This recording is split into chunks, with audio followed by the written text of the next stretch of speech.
আমরা যারা দীর্ঘ 15 বছর ধরে এই ফ্যাসিস্ট হাসিনাকে সরানোর জন্য চেষ্টা করছি, কাজ করে যাচ্ছি, অনেক অত্যাচার নির্যাতন নির্বাসন হয়েছি, তাদেরকে একদম উনি ধারণা করে নিয়েছিলেন যে বা জিতেই গেলাম বোধহয়, আর আমাকে কেউ কিছু বলতে পারবে না, আমি ক্ষমতা থেকে কোনোদিন যাব না।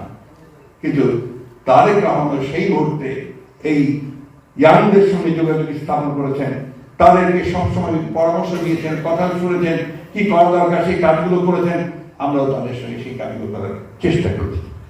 আজকাল অনেকে সেগুলো ভুলেই যায়, বোধহয় না, কেউ জানি না, এটা বলতে পারবে, আজকাল কথা বলতে পারবো না। তো এই অবস্থাতে কিন্তু আমরা সবাই এই জায়গায় এসেছি।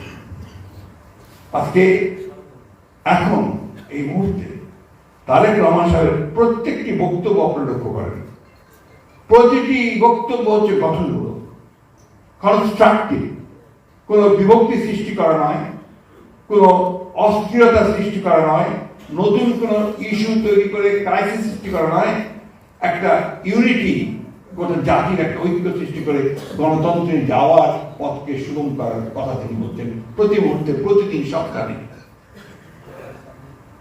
এটা আজকে খুব সচেতন ভাবে কেউ কেউ চেষ্টা করছেন এই বিষয়টাকে ভেঙে দেওয়ার, কেউ কেউ চেষ্টা করছেন দেশে অস্থিরতা এবং একটা, আমি সোজা কথা বলি, এনার্জি তৈরি করার, একটা নৈরাজ্য সৃষ্টি করার, এবং তারা অনেকাংশে সফল হচ্ছে বিভিন্ন জায়গায়, যে কথাটা এসানো বলেছে। আমাদের প্রত্যেকের দায়িত্ব হবে যে ওই জায়গা থেকে সচেতন ভাবে এড়িয়ে আমরা যেন জনগণকে সঠিক পথে নিতে পারি।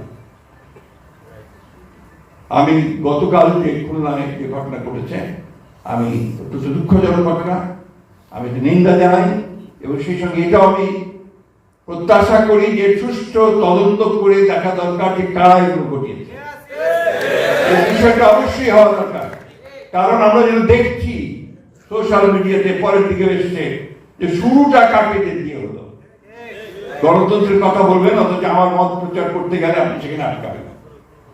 আর তারা তাদের মতামতকে তখন তারা শক্তি প্রয়োগ করবে, এবং একটা শিশুকে পর্যন্ত তারা বেদম প্রয়োগ করতে দ্বিধাবোধ করবে না। এই ধরনের মানসিকতা নিয়ে কিন্তু কখনোই বড় কিছু, মহৎ কিছু করা যাবে না।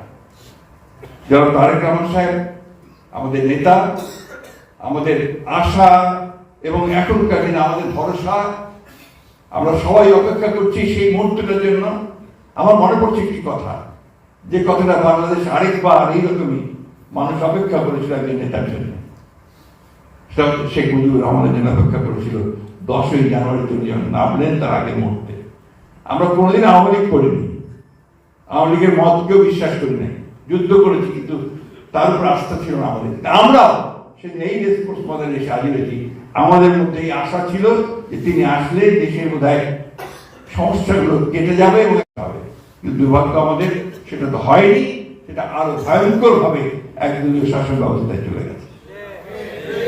তো এইভাবেও কিন্তু এখন আমরা অপেক্ষা করছি তারেক রহমান সাহেবের জন্য, এবং আমাদের বিশ্বাস যে তারেক রহমান সাহেব যখনই আসবেন, এই দেশে পা রাখবেন, দেশের মধ্যে একটা অভূতপূর্ব ঐক্য সৃষ্টি হবে। এবং ইতিমধ্যে নিজেকে তৈরি করছেন যে আসার পরে তিনি কিভাবে এই দেশকে নেতৃত্ব দেবেন, এই জাতিকে নেতৃত্ব দেবেন। কারণ আমি এর মধ্যে 2বার তার সঙ্গে আমার দেখা হয়েছে, আমি লন্ডনে গিয়ে তার সঙ্গে দেখা করছি, ওয়াশিংটনে তার সঙ্গে কথা হয়েছে, এবং আমার স্থির বিশ্বাস জন্মেছে যে আমরা সত্যিকার অর্থে সঠিক নেতৃত্বে জাতি যাচ্ছে, যিনি আমাদেরকে পথ দেখাতে সক্ষম। আমি ধন্যবাদ জানাতে চাই আদর্শের, যিনি পাবলিশ করেছেন এই বইটা, এবং আমি আমাদের শহীদুদ্দিন চৌধুরী অ্যানি এবং ডক্টর পাবলিশকে ধন্যবাদ জানাতে চাই যে তারা একটা উপযুক্ত সময়ে এই বইটি পাবলিশ করেছেন। এটা এই মুহূর্তে এই বইটার খুব দরকার ছিল, প্রয়োজন ছিল। আর একটু অনুরোধ আমি তাদেরকে করবো যে তারেক রহমান সাহেবের যতগুলো ভাষণ, বক্তৃতা, বক্তব্য এই সময় বেরিয়ে এসেছে, এই প্রতিটি বক্তব্য আগে এবং পরে নিয়ে তারা অতি দ্রুত একটা সংকলন তৈরি করতে পারেন কিনা, যেটা শুধু আমাদের জন্য নয়, ভবিষ্যৎ প্রজন্মের জন্য সেটা কাজে লাগবে। আমি বক্তব্য দীর্ঘ করবো না। আমরা একটা ট্রানজিশন পিরিয়ড অতিক্রম করছি।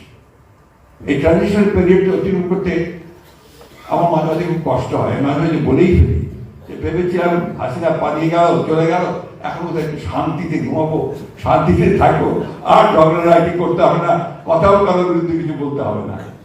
কিন্তু বিধিমাম আমাদেরকে আবার কথা বলতে হচ্ছে, আবারও আমরা ভাবছি যে কবে আবার কবে তুলে নিয়ে যাবে, নহরি নবুজ।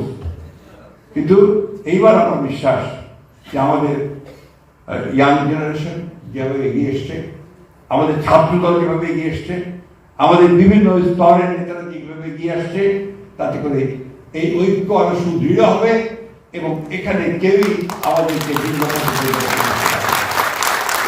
আমার দুঃখ হয়, খুব কষ্ট হয় যখন আমি দেখি যে আমাদের অত্যন্ত দায়িত্বশীল লোকেরা তারা এমন এমন কথা বলে যে যেখানে বিভাজন সৃষ্টি হয়। আরেকটি কথা আমি অনুরোধ করবো সবাইকে, অল কনসার্ন, দয়া করে কেউ দায়িত্বহীন কথাবার্তা বলবেন না, এমন কোনো কথা বলবেন না যে কথার জন্য জাতি আবার বিভক্ত হবে, এমন কিছু কথা বলবেন না যাতে এই যে জুলাই আগস্টের কথা আপনারা বলছেন, সেই জুলাই আগস্টের যে অর্জন, সেই অর্জন সম্পূর্ণভাবে ব্যর্থ হয়ে যাবে, সেটা যেন না হয়।